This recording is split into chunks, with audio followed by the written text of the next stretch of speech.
सदगुरुदेव भगवान की जय। श्री सीताराम सरकार की जय। श्री राधा रमण लाल की जय। श्री गौरी शंकर महादेव की जय। सभी उपासकों और भक्तों को कोटि कोटि प्रणाम। सबको प्रेम भरा जय जय श्री राधे, जय जय श्री सीताराम। जितने भी भक्त हैं, जो भी साधना कर रहे हैं, बहुत ध्यान से इस सत्संग को सुनेंगे। हमें जो ये मनुष्य जन्म मिला है, ये बहुत ही दुर्लभ है और बहुत ही क्षणिक है। इसमें जो हमें विवेक मिलता है, जो प्रकाश मिलता है बुद्धि को, उसका बहुत महत्व है। बहुत भगवान ने कृपा की है कि इस मनुष्य जन्म में आप बहुत ऊंचाइयों को छू सकते हैं। आप अपने स्वरूप का अनुभव कर सकते हैं। इन्हीं आँखों से साक्षात अपने इष्ट देव, जिनकी भी आप उपासना करते हैं, उनका दर्शन कर सकते हैं। बहुत आप ध्यान से सुनेंगे। मनुष्य जन्म में जो धर्म की ओर हम प्रवृत्त होते हैं, हम साधना करते हैं, उसके पीछे जो कारण तो और भी हो सकते हैं, लेकिन सबसे बड़ा कारण यही होता है कि जब हमें संसार में अशांति, अभाव, भय ऐसा प्राप्त होता है, तो हम भगवान की तरफ बढ़ते हैं। अब आप बहुत विवेकपूर्ण सुनना। पिछले जो हमने कर्म किए, पिछले जन्म में भी थे, तब भी हम शरीर धारण किए हुए थे। हम कुछ ना कुछ थे, शायद मनुष्य ही हो, लेकिन वो सब हमें याद नहीं रहता। किसी भी जीव को याद नहीं रहता। बहुत बिरले ऐसे हैं जिन्हें पूर्व जन्म की स्मृति बनी रहती है।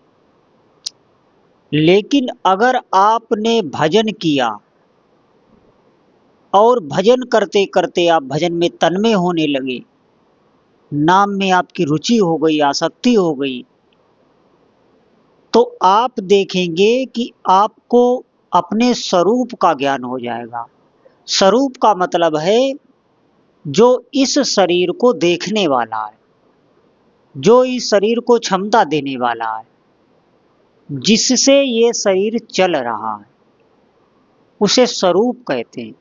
उसका आपको ज्ञान हो जाएगा। और स्वरूप का ज्ञान होने के बाद आपको प्रभु का ज्ञान हो जाएगा। साक्षात अपने प्रभु का दर्शन हो जाएगा। लेकिन ये होगा जब आप नियम लेके खूब भजन करेंगे, और कोई दूसरा रास्ता नहीं है। नहीं तो आप देखें कि मैं तो कह रहा हूं कि हम लोगों को भय लगना चाहिए कि आप पिछला, हमें कुछ भी याद नहीं, पिछले जन्म में हमने क्या क्या किया, कहाँ थे, कौन थे, कुछ भी याद नहीं। लेकिन वो जो कर्म किए हैं, वो हम इस शरीर में भोग रहे हैं। पिछले भी नहीं, उससे पिछले कई जन्मों के वो हम भोग रहे हैं। लेकिन हमने क्या किया, हम कौन थे, ये कुछ भी याद नहीं रहता। और ये कितनी भयावह स्थिति है, आप समझें। लेकिन डरना नहीं है। कोई भी साधक इन बातों को सुन के कभी भी भीतर भय न लाए। भय तो तब होना चाहिए जब आपको ये अमूल्य बातें पता ना हो। जब आपको बता दिया जाता है कि ये होने वाला है, तो आप देखना आपका बहुत अंश में भय कम हो जाता है। लेकिन जब अचानक से कुछ होता है तो भय अधिक होता है। इसीलिए कोई डरना नहीं। अब ध्यान से आप सुनना इस बात को। पिछले जन्म का किसी को भी याद नहीं रहता, भले बिरले ही जो कोई ऐसे होते हैं जिन्हें पूर्व जन्म की स्मृति बनी रहती है, वो एक अलग बात है। लेकिन आप अपने को देखिए, हमें पिछले जन्म का कुछ भी याद नहीं। और जो भी जीव हैं पशु योनि में, देव योनि में, किन्हीं को भी याद नहीं रहता। इसी जन्म में आप देखना कि बाल्यकाल की हम कैसे चलते थे, कैसे बोलते थे, क्या हमने कब खाया था, माता के गर्भ में हम कैसे रहे, कुछ भी आपको याद नहीं होगा। इसी प्रकार पीछे के जन्म का भी हमें याद नहीं रहता। आप कारण जान लीजिए। इसका सबसे बड़ा कारण है कि ये जो हमारा शरीर है, हम शरीर को लेकर पूरा जीवन जीते रहे कि ये शरीर ही मैं हूं। और जो स्वरूप है, जिसे होश कहते हैं, जैसे अगर आप अपने स्वरूप में स्थित हो गए, आपने अपने को जान लिया, या आपने भगवान की भक्ति कर ली, भगवान के आप शरणागत हो गए, आपकी पूर्ण शरणागति हो गई, तो आप अपने स्वरूप को जान लेंगे। और स्वरूप जान लेने के बाद आपको अपने पिछले कई जन्मों का आप ऐसे देख सकते हैं जैसे हथेली पर रखे हुए आंवला। ऐसे जैसे हथेली पर कोई भी वस्तु रख दो, आप देख रहे हैं। आगे भी जो जन्म होने वाले होंगे उनको भी आप जान लेंगे।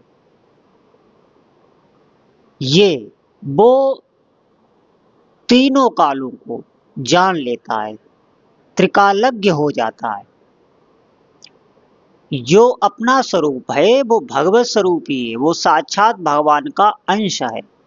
लेकिन होता अभी क्या है कि हम इस शरीर को लेके जिंदा रहते हैं, हम अपने स्वरूप का बोध नहीं कर पाते। और जब ये शरीर नष्ट होता है तो इस शरीर का जो ज्ञान है, इस शरीर को लेके जो बुद्धि बनी हुई है, इस शरीर से जो हमने देखा है, इस शरीर से जो हमने अनुभव हुआ है, ये मृत्यु के बाद नष्ट हो जाता है। ये ज्ञान नष्ट हो जाता है। इसको जानने वाला आप नष्ट नहीं होते, लेकिन इस शरीर का ज्ञान नष्ट हो जाता है। और ज्ञान नष्ट होने के बाद कारण ही हमें सब विस्मरण हो जाता है। जैसे आप किसी घड़े को देख रहे हैं, अब वो घड़ा नष्ट हो गया, उस घड़े की जगह दूसरा घड़ा आ गया, तो आप दूसरे घड़े को देखने लगे। अब वो जो घड़ा नष्ट हो गया उसकी विस्मृति हो गई, अब आप दूसरे घड़े को देखने में लगे हुए हैं। ऐसे ही जो घड़े को देखने का ज्ञान है, जो अनुभव है, घड़ा कैसा है, घड़ा रखा हुआ है, घड़ा हिल डुल रहा है, घड़ा छोटा है या बड़ा है, ये जो ज्ञान है ये नष्ट हो जाता है। ऐसे ही इस शरीर का जो ज्ञान है वो नष्ट हो जाता है। इसीलिए ये कोई भयावह स्थिति नहीं है। ज्ञानी पुरुष कभी भी भय को प्राप्त नहीं होता, वो जान रहा होता है, वो आत्म स्वरूप में स्थित होता है। जैसे आप समझें, जैसे आपका शरीर है और आप इस शरीर पर कपड़े पहने हुए हैं। अब कपड़ों में भी आप बनियान पहने हैं, फिर उसके ऊपर शर्ट पहने, फिर उसके ऊपर आप कोट पैंट पहने, मान लीजिए। तो आपका ये शरीर है, इसको आप आत्मा मान लीजिए। जो बनियान पहने हुए हैं वो कारण शरीर है, जो शर्ट आदि पहने हुए हैं वो सूक्ष्म शरीर है, और जो कोट आदि पहने हुए हैं वो स्थूल शरीर है। तो ये स्थूल शरीर ही नष्ट होता है। ये पंचभूतों से बना हुआ है। आप बहुत ध्यान से सुनना। पंचभूत आकाश, वायु, अग्नि, जल और पृथ्वी। आकाश से वायु उत्पन्न होती है। अब आप बहुत विवेकपूर्ण सुनना। ये जो आकाश है इससे वायु की उत्पत्ति होती है, वायु से अग्नि की उत्पत्ति होती है, और अग्नि से जल की, और जल से पृथ्वी की। तो जब ये स्थूल शरीर नष्ट होता है, इसमें ज्यादा मात्रा पृथ्वी की होती है, वैसे जल की होती है, लेकिन देखने में आप देखना जो शरीर दिखाई देता है ये अधिक मात्रा में पृथ्वी तत्व होता है, तभी ये दिखाई देगा।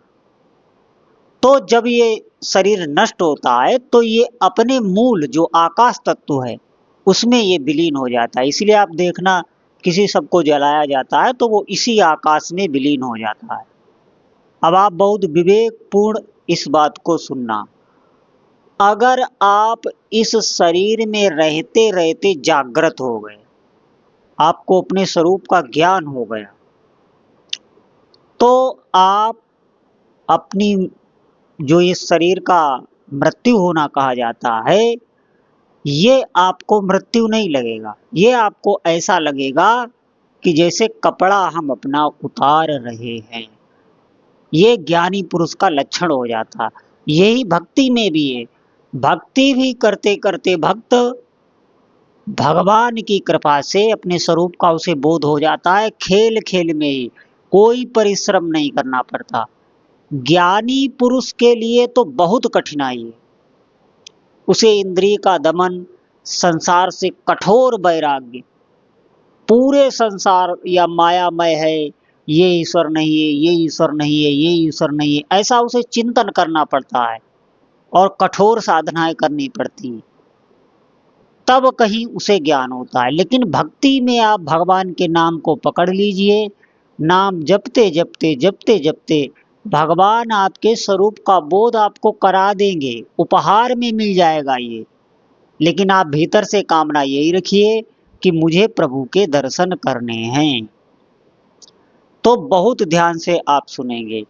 इसी शरीर में रहते हुए अगर आप जागृत हो गए, आपने प्रभु के दर्शन कर लिए, आप ऐसी स्थिति में पहुंच गए, तो फिर कोई भय नहीं रह जाता। आप हमेशा के लिए अमर हो जाते हैं। वैसे भी जीव कभी मरता नहीं है, मैंने आपको बताया।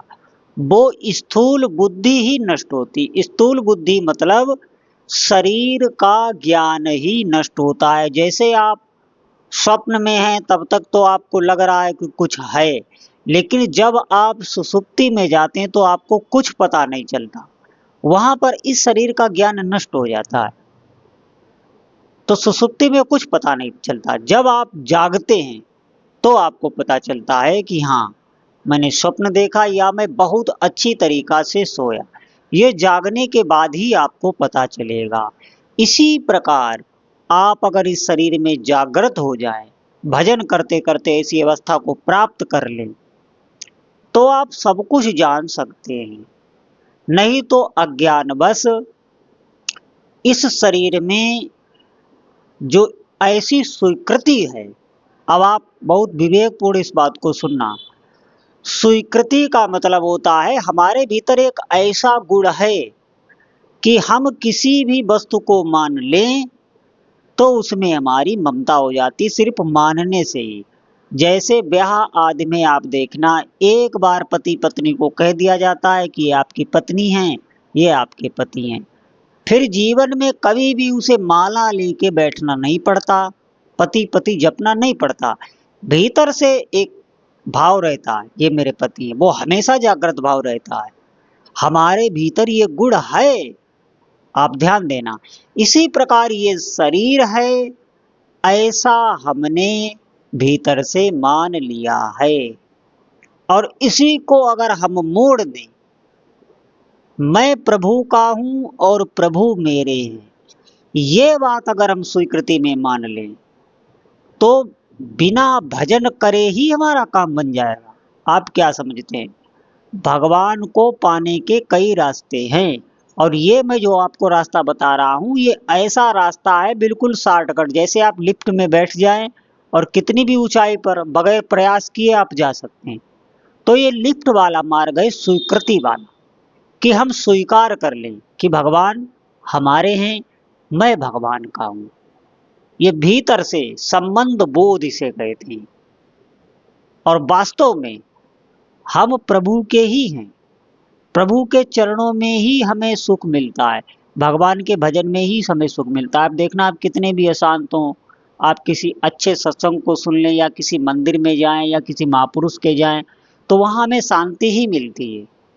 क्यों? क्योंकि हमारा जो आत्म स्वरूप है वो शांत ही है और प्रभु का अंश है, तो उसे शांति वही मिलती है, भगवान के चरणों में ही मिलती। संसार में आप देखना हमें दुख ही मिलता है।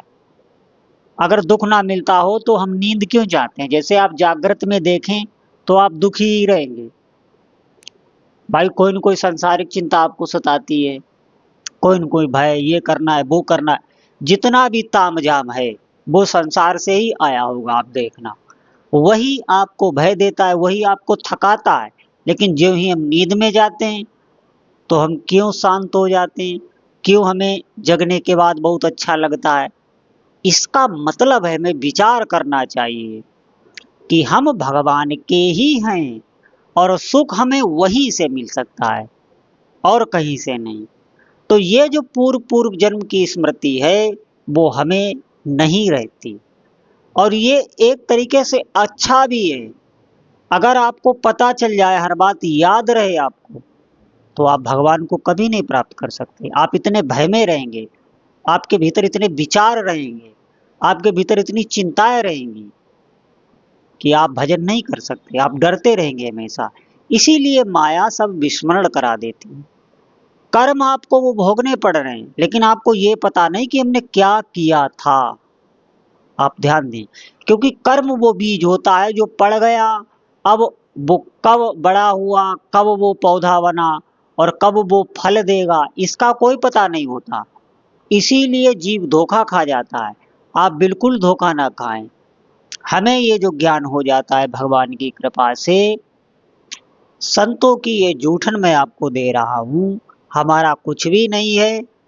और ये ज्ञान आप इस पे चिंतन करना, और भगवान के भजन से आपको वो सब कुछ प्राप्त हो जाता है जो भी अदृश्य है, जो हमें दिख नहीं रहा, वो आपको सब कुछ प्राप्त हो जाता है। जैसे हम नींद में हैं, हम स्वप्न में हैं, हम दुख पा रहे हैं, बहुत दुख पा रहे हैं, लेकिन जब तक हम जागते नहीं तब तक वो दुख दूर नहीं होता। इसी प्रकार भगवान का भजन आपको जागृत कर देता है। सभी शोक मोह दुख सब नष्ट हो जाते हैं, और फिर उसके बाद भगवान के चरणों में प्रीति हो जाती। ये बहुत आनंद का मार्ग है। लेकिन मैं आपको ये बता रहा हूँ कि पूर्व जन्म की स्मृति हमें नहीं रहती, और ये पशु पक्षी जितने भी हैं ये भोग रहे हैं। देखना आप कितने कितने क्लेश भोग रहे हैं, इनके लिए न तो कोई डॉक्टर लगा हुआ है, प्रकृति से ही इनका उपचार होता रहता है। लेकिन ये ऐसी योनि में हैं, इनको तो कुछ भी पता नहीं, इनके भीतर वो भी ज्ञान नहीं जो भगवान ने आपको दिया है, कि आप जान पा रहे हैं हाँ मैं शरीर नहीं हूँ, ये बात सुन रहे हैं, सत्संग सुन रहे हैं, आप चिंतन कर सकते हैं, आप मनन कर सकते हैं, आपके भीतर विवेक है। लेकिन इनके भीतर पशु पक्षी, इस योनि में भगवान ने ये विवेक नहीं दिया। ये योनि और भी भयावह है। हमें विचार करना चाहिए कि मनुष्य शरीर लेकर हम दुर्गति को ना प्राप्त हों। आप ध्यान दें, हम दुर्गति को कभी ना प्राप्त हों, हम आगे बढ़ें, ऊपर बढ़ें, और इसका एक ही, सिर्फ एक ही भजन, और कोई इसका आप दूसरा रास्ता लेंगे तो हो सकता है आप उसमें सफल ना हो। भगवान का आप नाम पकड़ लीजिए, भले ही आपने गुरु न बनाया हो, आप अपने इष्ट देव को ही, वो सब जना देंगे, सब कुछ। इष्ट देव को आप, जो भी भगवान आपको अच्छे लगते हो, उनका आप कोई एक नाम, जो आपको नाम उनका प्यारा लगता, वो नाम आप उठते बैठते खाते पीते खूब नाम जपें, इतना नाम जपें कि उस नाम को सिद्ध कर लें, जागृत कर लें, और हम नाम में आगे बढ़ रहे हैं, भजन हमारा अच्छा हो रहा है, ये साधक को पता चलता रहता है। आप सच्चाई से भजन करिए, आपको खुद मालूम होता रहेगा। जैसे जब आपके हाथ में रोशनी है तो आपको आगे का कैसे नहीं दिखेगा। जब नाम भगवान खुद प्रकाशवान हैं, ज्ञानवान हैं, आप जप रहे हैं तो आपको आगे का कैसे दिखाई नहीं देगा। ये बात मानने वाली नहीं है कि साधक नाम जापा के वो भटकता हो। आपको नहीं भटकना पड़ेगा, आप सच्चाई से नाम जप करिए। बोलो जय जय श्री सीताराम।